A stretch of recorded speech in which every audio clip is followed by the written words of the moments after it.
Oh my God. Okay, so I'm staying at my parents' house this week, and I was in the basement, and I found a book I wrote in 5th grade for a like authors competition, and I'm literally just gonna read it right now because it's so funny. Is this angle good enough? I don't care. Okay.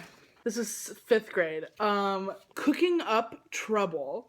If I remember correctly, it was like a mystery. I think it was a murder mystery. Oh my God. Okay. I dedicate this book to Rachel Ray. I guess I was super into... that's right. I was really into Rachel Ray. I thought she was so funny. Now I hate her. Because I wrote... Oh my God. The reason why I hate Rachel Ray... I read that her dog died in like 2005 or whenever.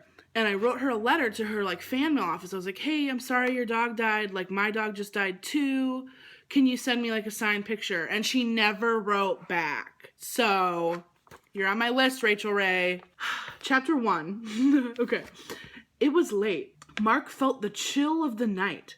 He took in the smell of the stainless steel and let out a triumphant sigh. He was so caught up in his good news, he failed to notice a figure lurking in the shadows. The reviews were in. His healthful cooking show was on the top. Everyone called it Cassandra's show, but Mark knew better than that. He was the one who got the show started, and it was his producing that made the show the best. Sure, he stepped on a few toes to get where he is today, but he was worth it. This is my kingdom, my creation. As he muttered to himself, the figure crept closer, waiting, watching for their chance. Then, at the right moment, they attacked. Pong. Literally, it says pong. That was the sound of being attacked, I guess. I don't know. Okay. Meanwhile, Cassandra sat in her home office with her cat, Snuffy, curled up at her feet. As she wrote the recipes for the next day's show, she thought about how much her show has grown. Everything was perfect. Well, almost perfect. With the exception of that rotten producer, Mark, and the creepy cameraman, Jason, who had an obvious crush on her. Girl. Mark is always trying to change the show. He acts like it's his. As she finished the recipe for veggie burgers, she looked on the brighter side of the show. Oh well, tomorrow's another day. Maybe Mark will call in sick. Yeah, that would be good, she thought. But in the back of her head, she knew it wasn't likely. She reached down to pet her cat. Earlier that evening, Monique emerged from the makeup studio. Can I just say I'm really good at naming people? Cassandra and Monique. Okay. Yes, bitch. Monique emerged from the makeup studio, having picked up a few things she had forgotten in her hurry to avoid another run-in with Mark. Apparently everyone hates Mark, the slimy producer of Cassandra's cooking show. As she opened the door, she collided headlong with Jason. How did I know what headlong meant in 5th grade? I don't even know what that means now. Her bag full of powder, lipstick, and blush spilled all over the hallway floor. Is that what makeup artists have? I know exactly as much about makeup now as I did in 5th grade. Jason left her without an apology or an offer to help pick up the mess. Really early the next morning, as Monique rushed past the kitchen doors, she felt a chill in the air. She was about to keep moving, but noticed something seeping out from under the door. It was pure red and seemed to shine under the fluorescent lighting. She thought of telling the janitor that there was a mess, but something didn't feel right. Only after the doors were shut behind her did she notice what it really was. Blood! As she slowly craned her neck over the corner, she couldn't help herself from crying out. For there, lie in the dimly lit kitchen, was the body of the show's producer. I was fucking good. This is a good story. As Cassandra strolled into work around 9 a.m., she saw numerous cameras. Probably just the press, she thought. But as she drew nearer, she realized that it wasn't just the press, but a mixture of police officers and journalists snapping away. As she walked up to a large man, she said, "Excuse me, what's going on here?" "Who are you?" he asked, ignoring her question. "I'm Cassandra Campbell. This is my show." "Oh, well, you're going to have to come with me," he replied gravely. "Why?" she questioned. "Because you're a suspect in murder." "You're a suspect in murder," he replied with a bit of a smirk crossing his handsome face. Ooh, I think I was setting up a little romance here. "Hi, I'm Jason. I'm the show's cameraman." The man startled Gabriel as he left the studio to head back to the station. "Is there anything I can help you with, Jason?" The detective couldn't help noticing his outfit and shoes. He was wearing lime green suspenders and bright yellow Converse. "Well, I was wondering if you had any leads. Do you have any idea who killed Mark?" No leads yet. But do you have any idea who would want to see Mark dead? Gabriel asked. Maybe his wife. I hear they don't get along well, he replied. Well, thank you for your help. I have to go now. Gabriel watched him leave. What a strange man, he thought. At the police station, Monique waited for her turn to be questioned. Among her was Mark's wife, who was sobbing uncontrollably, and Cassandra. When she was called into the room, she just let everything out. She told the officers all about last night and how she called the police right away. About 5 hours passed before the officers let her leave. This is going to be a rough week, she thought to herself as she passed Cassandra in the hall. Cassandra hated police stations. They were always so gray and dull. Her dad had been a police officer. He died when she was 15 due to heart disease. Tragic. I'm literally setting up a tragic novel. I'm so good. I am such a good writer. Okay. He never took care of himself. He was always eating things like donuts and potato chips. Same. At his funeral, Cassandra vowed that she would inform people how dangerous junk food was. Cassandra stared at the detective in front of her. It took him a while, but he finally asked, So, Cassandra, what kind of person was this Mark guy? She waited a minute, then replied, Well, he wasn't the nicest guy, and he was always trying to change my show like it was his. The detective nodded and grabbed a donut out of the box and shoved it in his mouth. I'm sorry, I don't think we had a proper introduction, Cassandra said as she dodged the flying crumbs.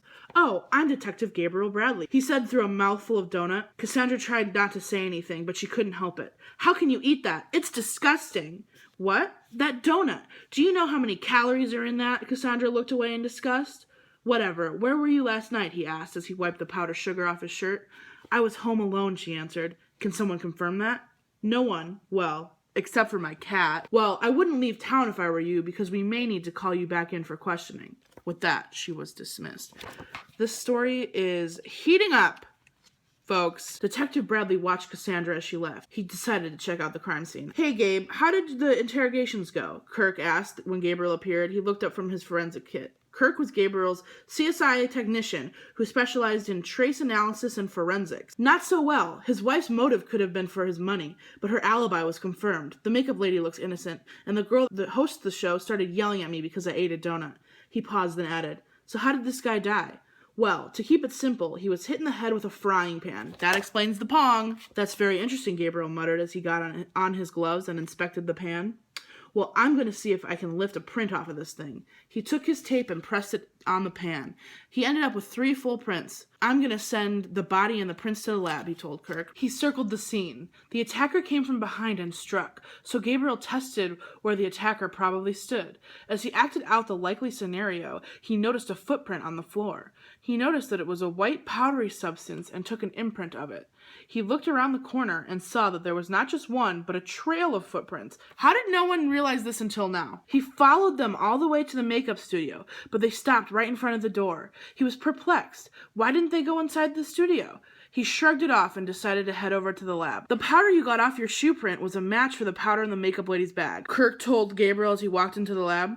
Weren't you just at the crime scene, he asked, puzzled. I slipped out when you were talking to yourself, he replied. Okay. Well, the trail led to the studio, but stopped outside the door, and the makeup lady is one of our suspects. I'll check the studio out later. What about the prints on the pan?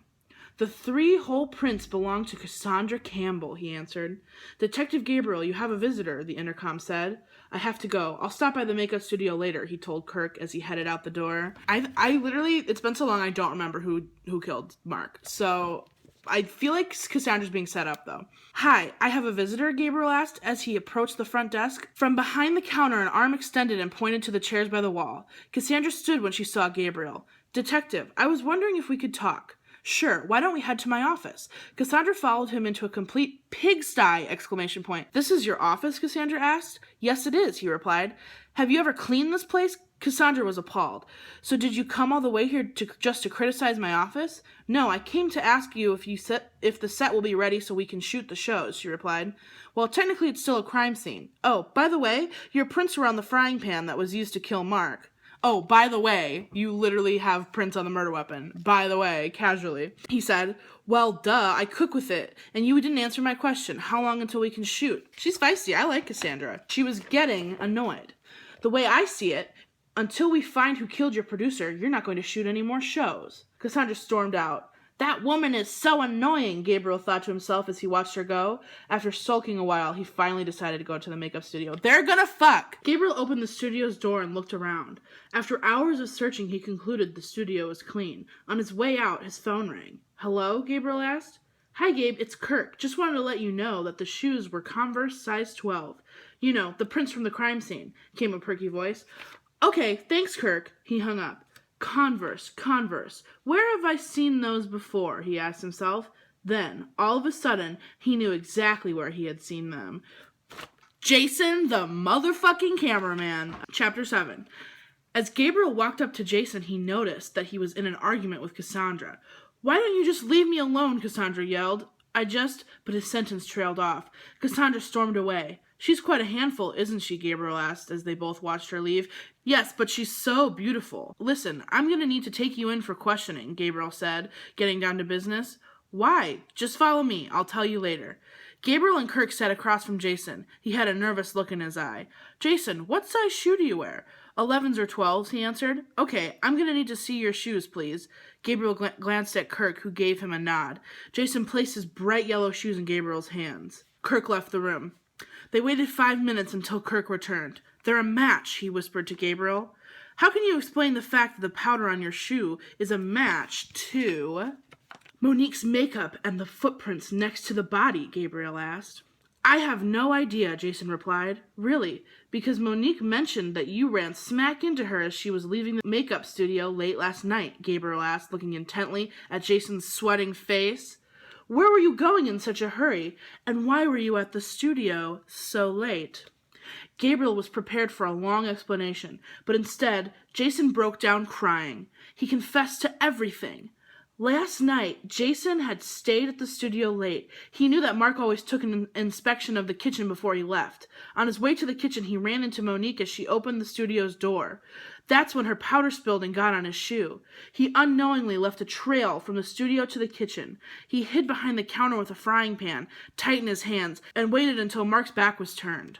He struck him with the pan and fled. He was always so mean to her. I couldn't take it. Then, in the lounge, he was talking about replacing Cassandra. That was the last straw.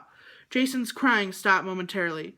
Gabriel thrust the confession sheet towards Jason. Then he called a police officer, who escorted Jason out. Okay, I'm, disappointed. He just confessed? That's the end? Oh, wait. Oh, my God. There's an epilogue. Okay. Epilogue. A few days later, Gabriel found himself back at the set of Healthful Cooking. Cassandra was just finishing her newest show, Fun with Tofu. Shout out to vegans. When Gabriel arrived, so I see that things are back to normal over here, Gabriel said as Cassandra walked off the set. As normal as they can get, Cassandra laughed. I can't believe Jason killed Mark over me. Oh my God, what a dumb bitch. I can't believe someone murdered someone else over me. Oh my God. So listen, I was wondering if you were free for dinner tonight. I knew it! I knew they were in love. Gabriel hoped she didn't notice how nervous he was. Cassandra eyed him suspiciously. Oh, and I suppose we would have some nice greasy hamburgers and some overly salted fries for our main course, and maybe some donuts for dessert? Gabriel laughed. Do you have any other ideas? Tell you what, I'll make dinner for you, Cassandra proposed. Gabriel rolled his eyes. Okay, but as long as it's not tofu. The end. I'm amazing. I should have been a writer. I deserve a Pulitzer Prize. The end. Okay, thank you for watching. Do the like and subscribe thing, and hopefully I'll post a vlog on Thursday. It might not be super funny because I'm just at home at my parents' house with nothing to do in suburban Illinois, but you never know. Yeah, thanks for watching. Goodbye.